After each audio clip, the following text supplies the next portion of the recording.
2 o'clock, group 1 to group 8, 1 to 8 will be upstairs, and then 9 to 16, is it? Group 9 to 16 will come at 2:15 at Endolab. Okay? If not, please, if you do not understand, please check the WhatsApp.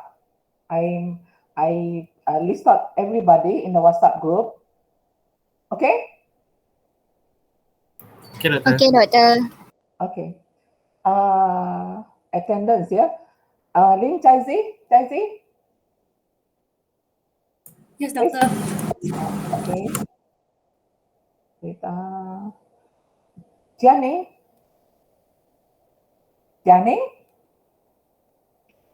Jianing belum masuk Jianing?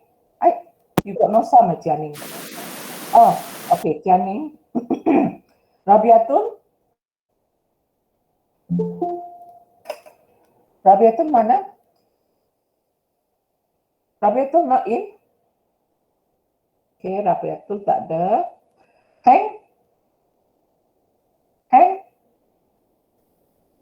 Heng Mokfu tak ada juga. Amirul Nazmi? Ada, Doktor. Okay, Azril tadi saya nampak nama dia. Mana Azril? Okay. Ahmad Muaz?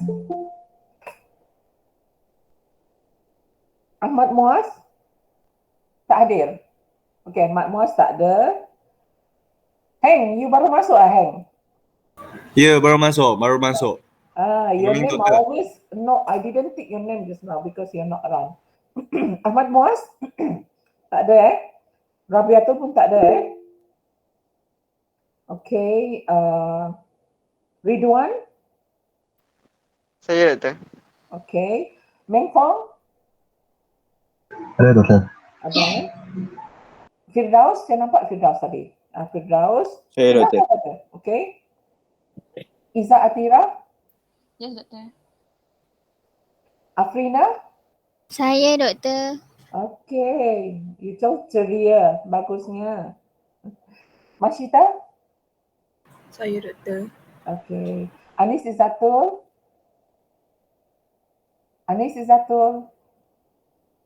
Ada siapa nampak Anis Izzatul?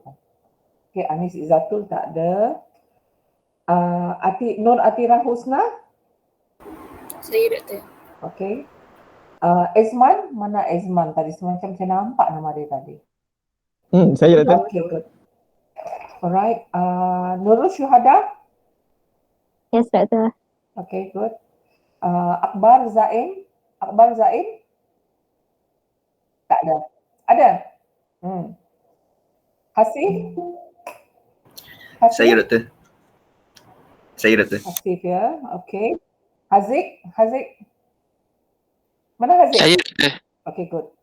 Akila nampak nama dia tadi. Oh ya, ada. Natasha? Ada, Doktor. Ada, okay. Elisa? Saya nampak. Saya. Okay. Hafizul? Ada nama dia tadi Hafizul. Hafizul ada kan? Okay. Afifi Izzati? Ada, Doktor. Okay, good. Azlan nampak muka Azlan. Okay. Ada, Doktor. Gabriel? Ada. Okay. Cai? Ada, Doktor. Okay, good. Hong Seng? Ada, Doktor. Good. Umar Devi? Ada, Doktor. Okay, good. Effendi? Ada, Doktor. Okay, Effendi. Okay. Yang tak hadir adalah Rabiatul dengan Ahmad Muaz dengan Anis Izzatul. Tiga ni tak hadir Ya, Doktor. Siapa Dengar ni? ke? Siapa ni? Saya, Muaz. You hadir ke tak? You hadir atau tidak? Hadir. Tadi tak ada? Tadi ada problem sedikit. Saya Okay, nak masuk je tak ada line. Jadi yang tak hadir sekarang Okay. Anis Izzatul dengan Rabiatul lah. Alright? Okay. Azlan, please inform kalau mereka masuk Anis Izzatul baru nak masuk.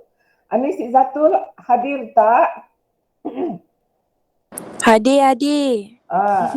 Sorry, Sikit lagi doktor. tak ada nama you. Okay, cuma tinggal sekarang Rabiatul sajalah. Okay, Rabiatul tak hadir.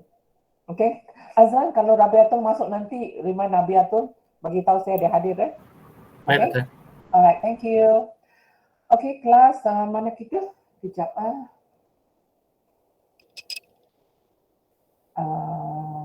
mana saya punya presentation?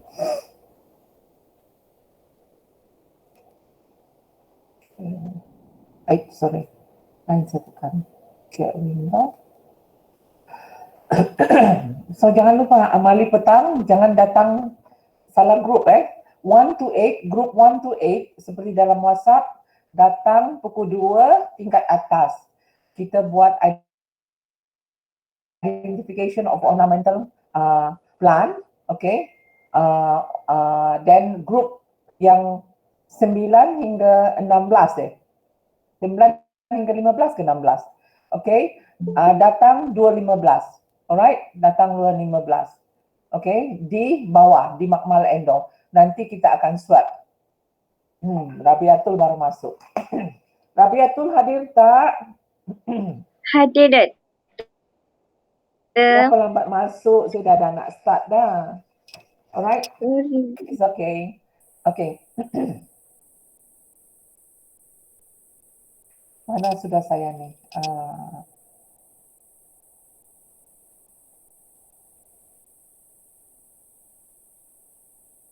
Okay, sekejap mana slide saya? Boleh nampak slide saya tak? Boleh, doktor. Boleh, doktor. Boleh. Okay. Boleh. I will cover lecture 2 today and lecture 3, a little bit on lecture 3 because lecture 2 actually is very short. Okay? Okay, so okay, just in case tadi saya buat announcement kan. Rabiatul petang grup 1 hingga 8 datang pukul 2 tingkat atas buat identification ornamental plant.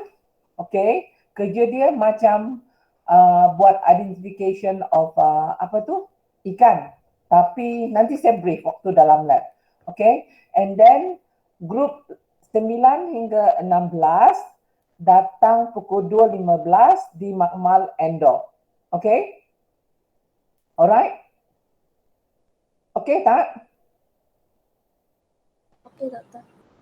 Tapi grup 9 hingga 16 tu, kalau you datang awal sikit, you tengokkan ikan you. Okay? Tolong urus dia punya ikan beta. Alright? Tapi kita akan start 2.15 untuk grup 8 hingga, grup 9 hingga 16. Saya akan start sebab saya kena start grup 1 hingga 8 kat tingkat atas dulu. Alright? Okay? So, Okay, doktor. Ya, doktor. I'll see in the afternoon. So, I hope paling lewat kita boleh habis 4.15 lah. Habis saya terlupa kita ada 2 session kan. Saya cuba tak nak beratkan sangat hari ni. Alright? Okay, mana kita? Lecture 2. Okay, lecture 2. Okay, lecture 2. Boleh nampak kan? Nampak slide tak? Boleh nampak, doktor. Okay, lecture 2 actually last week kita sempat masuk introduction kan. Okay, lecture 2 actually is with regards to the import-export of ornamental fish. Okay, so bila kita get into this kind of business, kalau kita company company biasanya bukan company kecil lah. Okay, company yang buat import-export ni selalunya international company, the company besar. Okay, so kita kena tahu ada pihak agensi, ada agensi kerajaan yang terlibat dalam yang mengawal import dan ekspor ikan hiasan.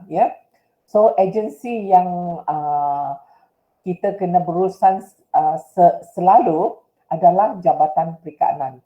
we have to deal with Department of Fishery, DOF, yeah?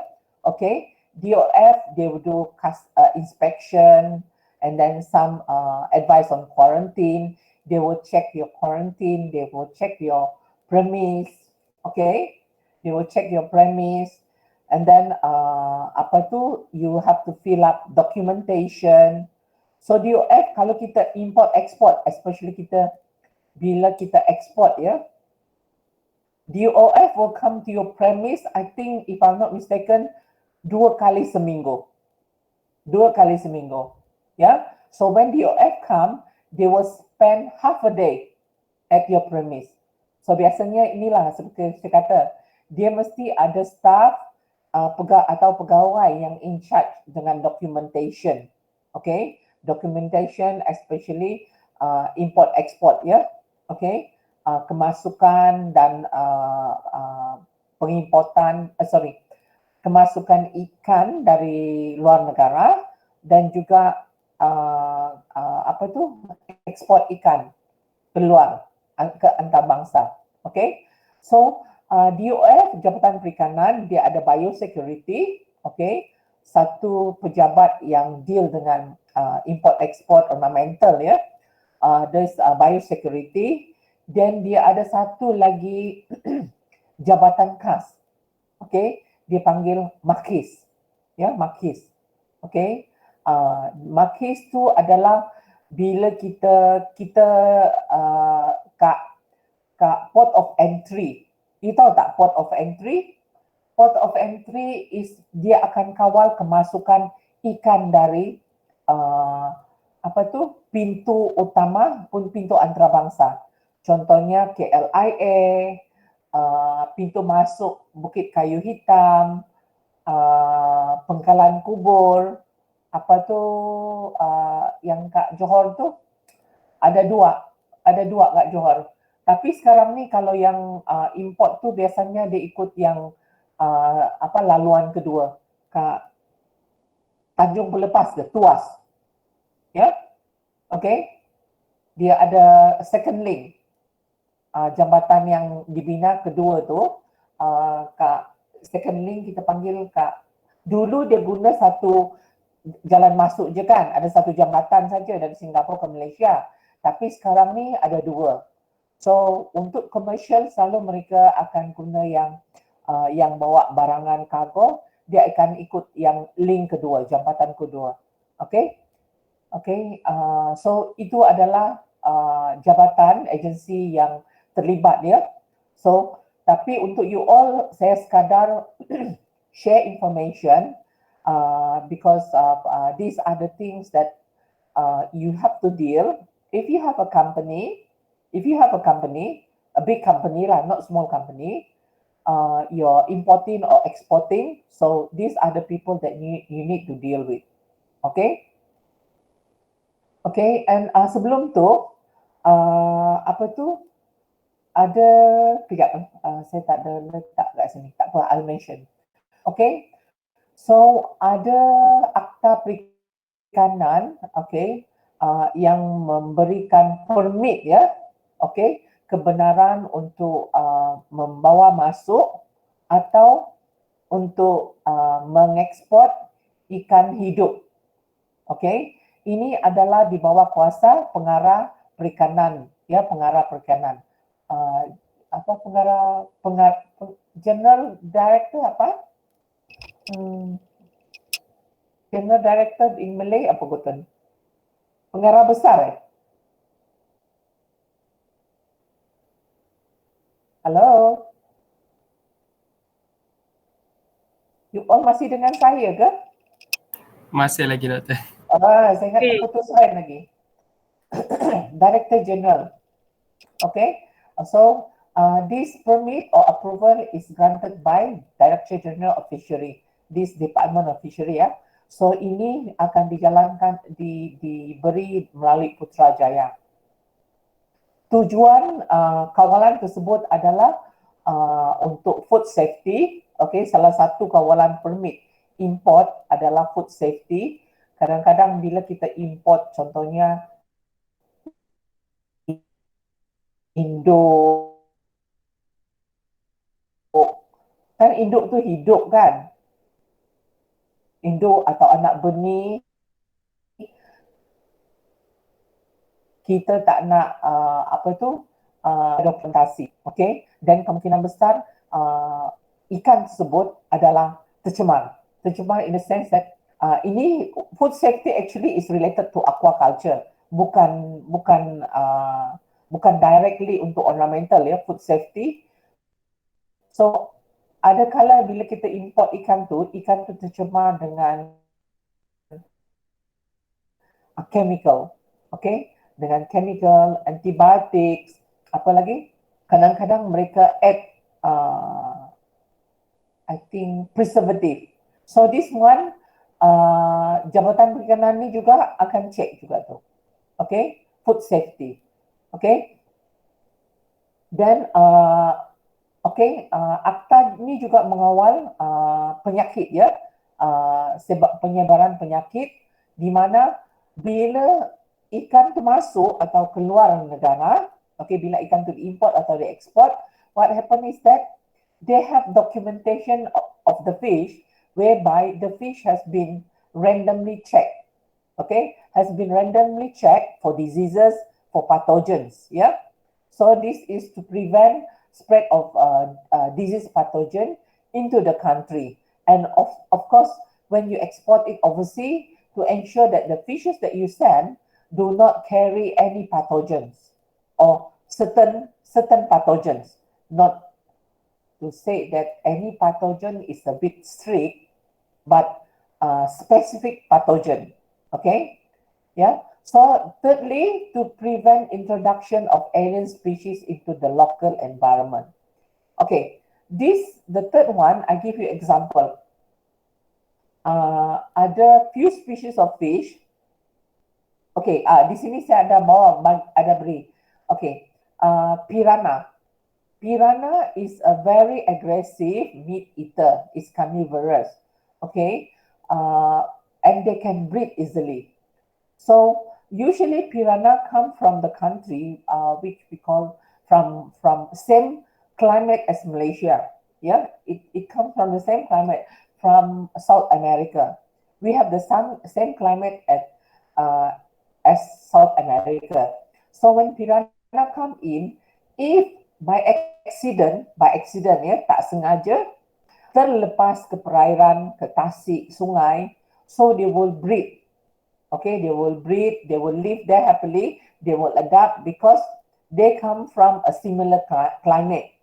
Okay, so what happened is that they will actually invade the aquatic ecosystem because of piranha characteristic, which is carnivorous, okay, and they might feed on other aquatic species. Then the other aquatic species may get extinct. Yeah, may get extinct. So then our river will be infested with this kind of fish. Okay, so but piranha masih boleh diimport, tetapi dengan permit khas ya, special permit.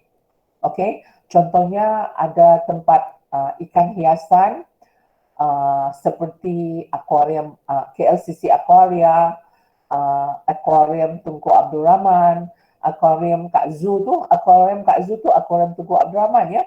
Okay, Kak Zu. Okay, tempat-tempat macam tu, okay, diberi apa kita kata, ada permit untuk import sebab mereka takkan release ikan tersebut ke national environment, ya. Yeah?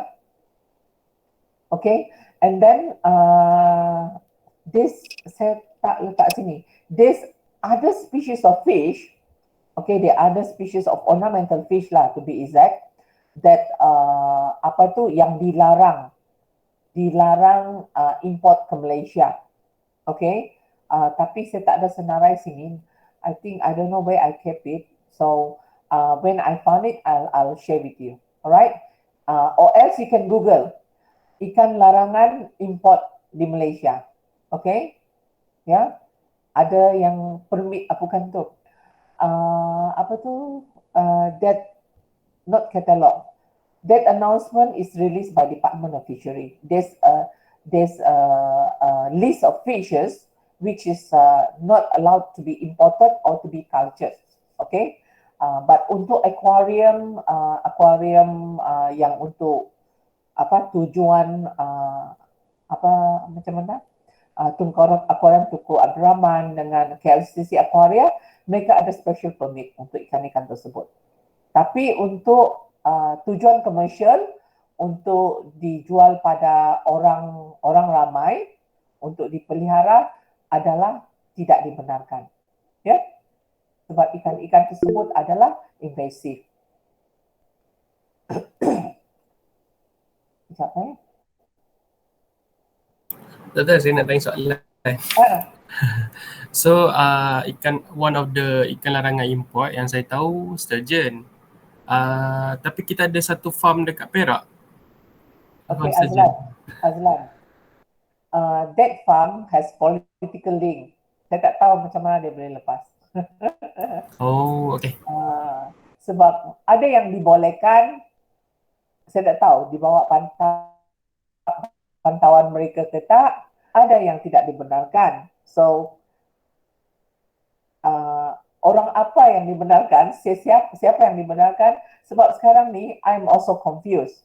Bila mereka kata ini tidak dibenarkan, tengok ada company boleh buat, dia ternak lagi kat sangkar, kat apa, betul tak Azlan? Betul, peacock bass pun macam tu juga. So that is the issue lah. So mungkin kita kena tunggu sampai kerajaan kita stabil kot. Kerajaan kita tengah bergolak kan. Siapa nak berkuasa. Tapi kita bukan orang politik, so let's not get involved lah. We hope that the political situation will improve in the future. Alright, so yang itu saya tak boleh komen Azlan sebab I'm also confused. The government can announce this one is not allowed, but then we get to know there are certain companies boleh pula. Where is government stand? So then that's why saya pun susah nak cakap. Okay Azlan? Okay, Doktor. Okay, is this something to do with politics lah? Alright. Alright. Okay, next thing is that impact on ecology. Okay. Why is that apa tu? Siapa? Oh, okay. So just now import-export saya dah terangkan tadi kan. I think I have covered this one, some of this in last week lecture, betul tak? Impact on ecology. Oh tak ada, saya tak sebut. Okay, so what happened is that kenapa ada Fishery Act semua ni, kawalan terhadap dia bukan sahaja kawalan terhadap import-export.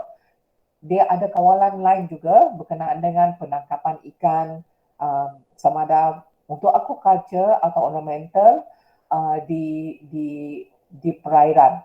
Contohnya kalau kita nak tangkap di kawasan mangrove, kawasan batu karang, tasik, sungai. So ada akta juga. Okay, so kalau you all berminat dengan akta semua ni, policy and act, I think kita ada satu kursus, betul tak Azlan? Policy and Act of Fisheries, betul tak? Betul. Ada satu kursus tu, 2 credit hours. You can take that one. So they go into detail. Okay. So anyhow, for this class, I just cover a bit. Okay. So bila kita menjalankan aktiviti penjualan or sales of ornamental plants, some companies or some people, they catch fish from the wild, okay, from the natural environment, and they sell it to the companies or the shops. Yeah, so this one is it's okay if we still have plenty of the thing, but there should be a control whereby people do not harvest the fish from the wild until finish. So basically for this ornamental fish industry, ada keburukan dia bila orang menangkap ikan dari perairan semula jadi. Contohnya di kawasan Batu Karang, kat Coral ya. Okey, orang akan tangkap ikan ornamental, ikan yang cantik tersebut, dia guna kaedah yang memberi kesan buruk terhadap persekitaran. Dia guna bom, dia guna bukan bom nuklear ya. Dia guna yang bom ikan kita kata. Okey. Dia guna rotenon. So this one akan mencemarkan persekitaran. At the same time, it also affect the other species, aquatic species. Yeah, bila mereka harvesting from the coral reef, so usually the coral reef will suffer later. Bleaching will occur, then the corals will die. So it takes years to recover. 5 years tak ada guarantee the coral will recover. One, the bleaching start due to pollution, due to human activity. Yeah, bila they expose the coral to certain chemicals. Alright. So this one, so dia punya impact ke atas ekologi adalah teruk bila tak ada kawalan, ya, bila tak ada kawalan. Alright. So untuk memelihara, okay, for us to prevent extinctions of the natural aquatic organism, there are acts that covers that. Okay, so at the same time, the government encourages people to actually, instead of collecting the fish from the wild, okay, get some broodstock and then set up a breeding unit and to breed this ornamental fish. Yeah, to breed this ornamental fish for the ornamental fish industry instead of collecting them from the wild. So this will actually reduce the impact on the environment. Okay, and at the same time, this will also help to conserve, yeah, okay, to conserve the environment, especially from chemicals or other things that they use that damage the environment. Yeah, okay. So chemicals that damage the environment, say for example, is sodium cyanide, rotenone.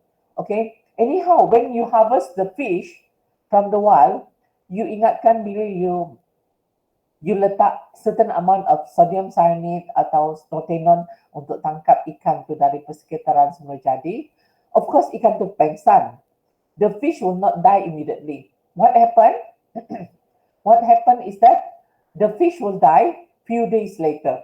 Okay, few days later. They can last sometime until to 1 or 2 weeks, but they will surely die because when you expose them to sodium cyanide and rotenone, it will slowly take effect. If at low concentration, ikan tu tak mati, ikan tu pengsan, lemah, so you boleh tangkap. Okay, tapi bila ikan tu dijual pada kedai-kedai aquarium, ikan tu tak akan bertahan lama. So kita and consumer, bila kita tengok ada new arrival, mereka akan jual secepat mungkin. Because these people know the illegal methods of harvesting impacted the fish will not live long. So what they do, they will try to sell it as soon as possible. So kita sebagai pembeli, kita membeli dengan harga mahal, especially yang ikan-ikan marine, ya, ikan-ikan ornamental marine, which is very expensive. I used to have a collection of them last time before MCO. Once the MCO start, we cannot come in always to take care of them, and I slowly lose all my ornamental marine ornamentals due to this. Alright, so tapi bila mereka yang ikan tersebut yang dibeli itu kan yang ditangkap dari persekitaran semula jadi, from the natural environment, they will not live long, ya, sebab dia telah di expose, telah didedahkan kepada racun, okay, dan dia cuma boleh bertahan paling lama pun 2 minggu, okay. So that's why bila kita beli tu, kadang-kadang kita patut tanya penjual tersebut, yang ini ditangkap dari liar ke atau ini di culture. So we should buy the cultured one. Another good thing about buying the cultured one, ikan yang di cultured, mereka makan pellet. Okay, mereka makan pellet, ya. Apa ni? Siapa yang nak masuk tu? Ahmad Muaz bukan sudah masuk tadi? Keluar lagi balik. Muaz, kenapa you kick out tadi? Mana sudah sini slide? Mungkin internet line dia tadi, Doktor. Okay. Tak apa. Where was I? Okay. Yeah. I myself, even those ornamental shops or supplier, it's best that if they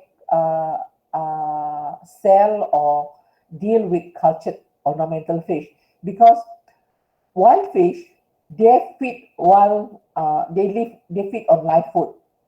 So untuk you sediakan makanan dia yang makanan hidup tu adalah agak susah. Okay, kalau yang cultured species, mereka dah biasa makan contohnya frozen shrimp atau pellets, so you do not have difficulty in feeding them.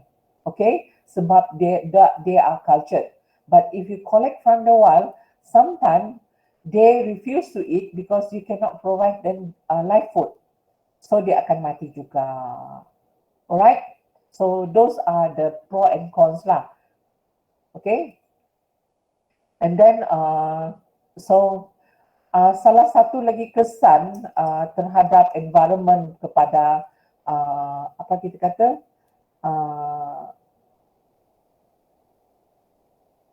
terhadap kehidupan aquatic organism, ya, contohnya ikan, okay, disebabkan adalah aktiviti seperti pencemaran, di mana kita buat tambak, you know, kat tepi-tepi laut kadang-kadang dia tambak kan, dia letak sandbag, okay. Salah satu kajian saya ke atas Belangkas, bila mereka letak sandbag atau tambak dengan simen atau batu, okay, diletak apa yang batu tu yang diletak dalam gabion, diletak batu dalam sangkar besi, lepas tu dia tambak kat tepi pantai. Of course, tujuan dia untuk prevent erosion, that's one thing. Tapi bila mereka tambak tersebut, saya dapati tempat-tempat yang biasa saya boleh dapat sampel Belangkas naik bertelur, okay, mereka tak dapat naik. Kadang-kadang saya nampak Belangkas tu datang, dia cuba panjat tambak tersebut, and then dia cuba korek simen ke batu-batu tersebut untuk cuba bertelur, ya. Yeah? So those adalah satu aktiviti manusia yang menghadkan kehidupan, ya, aktiviti manusia yang menghadkan kehidupan akuatik organisma, ya. Dan bila kita buat apa tu yang kat Melaka tu, mereka buat apa tu yang pasir tu, mereka buat pulau, dia tambah tanah dengan korek pasir. You all tahu tak ada siapa dari Melaka? Kelas? Ada orang dari Melaka, tapi saya tak tahu dia tahu ke tak. Okay. So kalau you pergi pantai-pantai kat Melaka tu kan, pantai dia makin lama makin besar. So dia harvest pasir, dia timbun, dia bila dia ada yang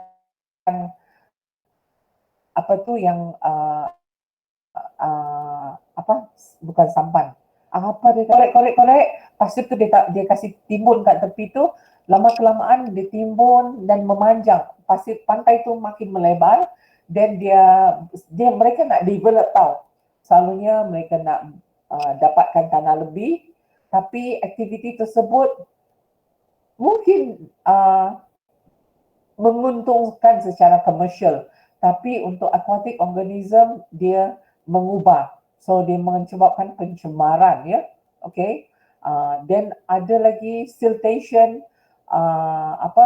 pengumpulan silt bila berlakunya pencemaran, okay. And then bila kawasan tepi pantai tu mereka buang bahan seperti bahan kumbahan, ya, bahan kumbahan, kadang-kadang kilang pemprosesan, dia buang bahan buangan dia melalui sungai, okay. And then tak kurang juga yang buat pertanian, kadang-kadang dia punya pesticide, racun serangga dengan racun rumput, okay, akan hanyut ke kawasan perairan. So semua ni akan menyebabkan pencemaran, ya, pada aquatic organism, pada aquatic environment. Therefore, they will actually ada kesan terhadap ekosistem aquatic. And pada masa yang sama, dia akan menghadkan, okay, kehidupan organisma akuatik, ya, kadang-kadang menyebabkan kematian organisma akuatik. Okay, yang tadi earlier on saya ada cakap illegal harvest kat kawasan koral yang merosakkan koral tersebut, ya. Ini adalah kesan-kesan yang berlaku. Sebab tu sekarang Jabatan Perikanan, certain places they introduce act to protect the aquatic organism, aquatic environment. Okay, faham tak? To protect the aquatic environment. So this is what the Fishery Act punya kawalan. Okay, tapi nanti kalau you nak tahu lebih, please you boleh ambil kursus polisi perikanan. I think Dr. Izhar yang mengajar. Alright, untuk tahu lebih detail lah. Okay. Okay, kelas, ada soalan setakat ni? So far kira kan? So far ini okay kan? Dah 11.44, saya nak masuk lecture 1 lagi ni. Okay, so far okay tak ada masalah. I proceed to the next lecture. Okay, kenapa keluar pula ni? Oh, okay.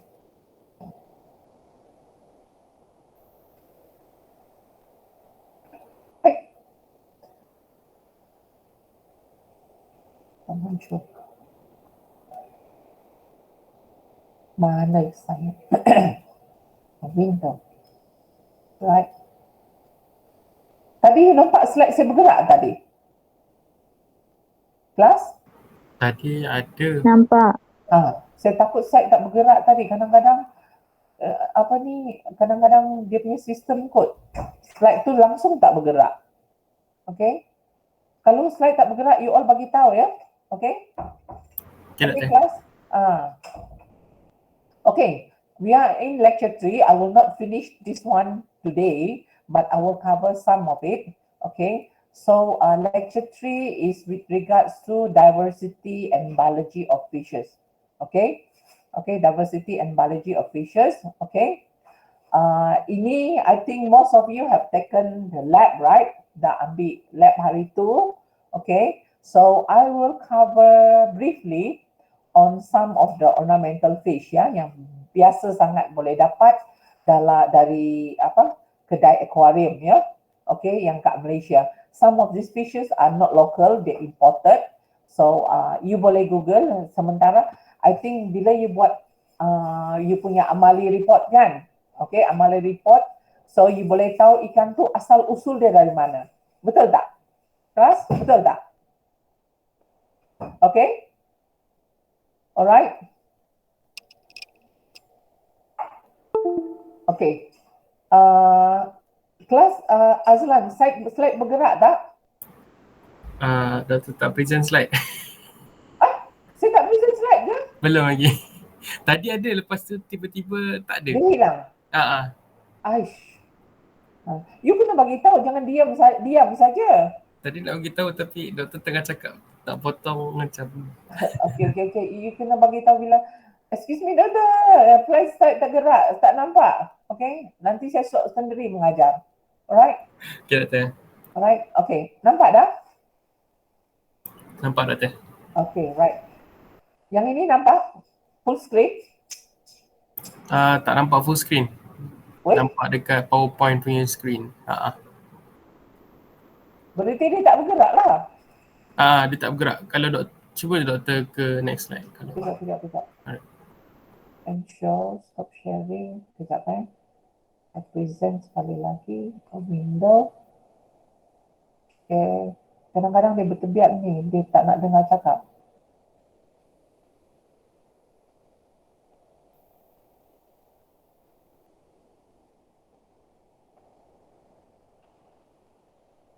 Sekejap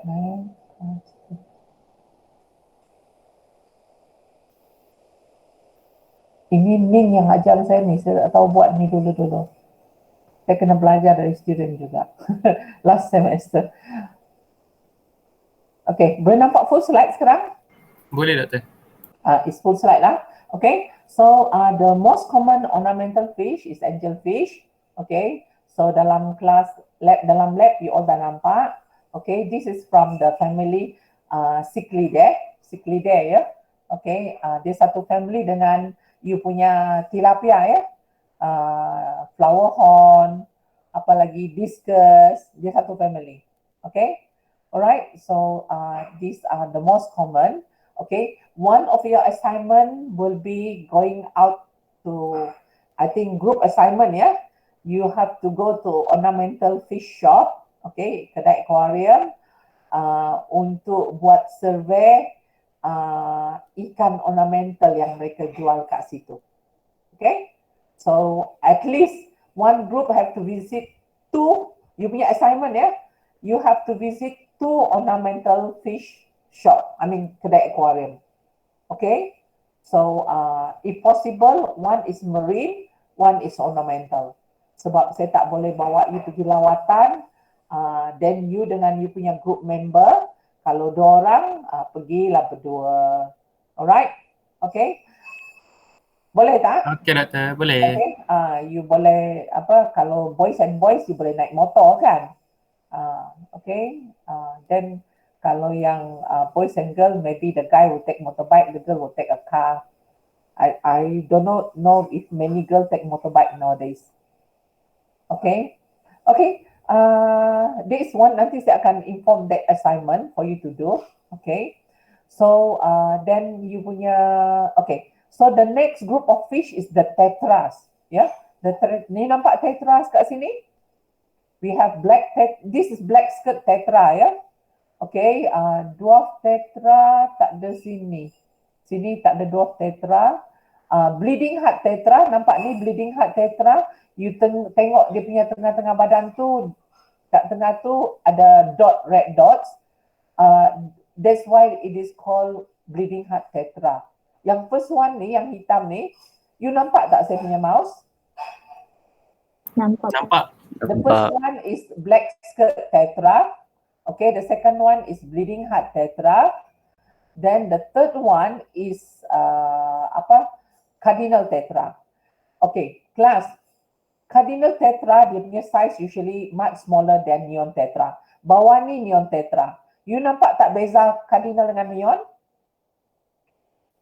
Nampak tak? Nampak. Apa beza dia? The red line.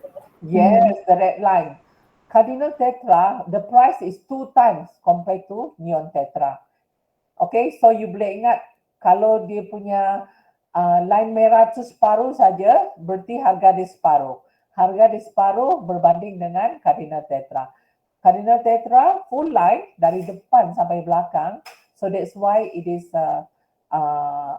dia punya harga tu 2 kali ganda berbanding dengan neon tetra.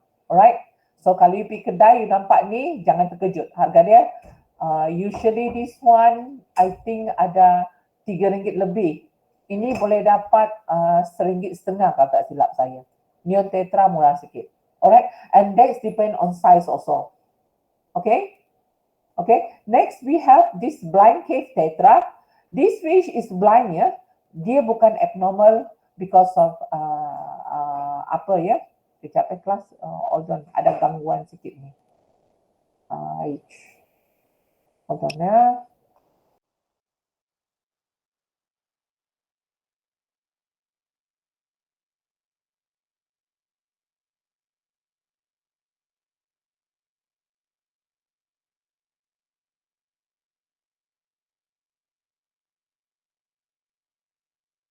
Okay, kelas.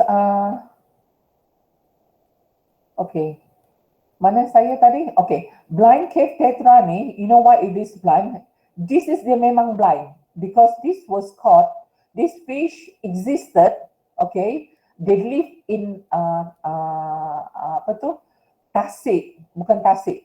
Dalam tasik lah, dalam gua. Itu tak dalam gua.